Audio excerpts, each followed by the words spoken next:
Des convois de l'ONU sont attendus ce matin à Mariupol, en Ukraine. Pourquoi? Pour évacuer de nouveaux civils, ceux qui restent dans la grande aciérie de la ville. Ils seraient 200, comme ça avait été le cas en fait le week-end dernier.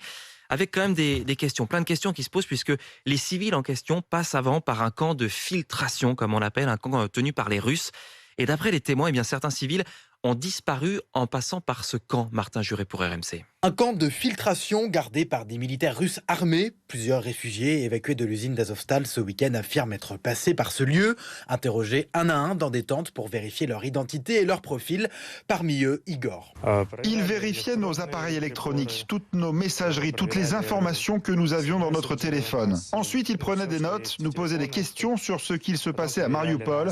Puis ils nous photographiaient, prenaient nos empreintes digitales et vérifiaient dans une base de données. Si environ 150 personnes ont ensuite été remises à l'ONU pour être évacuées ce week-end, d'autres n'auraient pas eu cette chance, comme l'explique ce réfugié.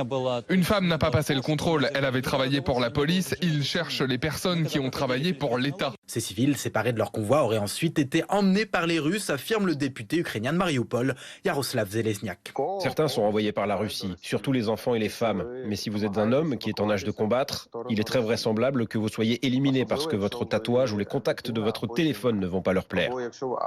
Une pratique qui ne serait pas nouvelle, des camps de filtration avaient déjà été mis en place par les Russes au moment de la guerre en Tchétchénie.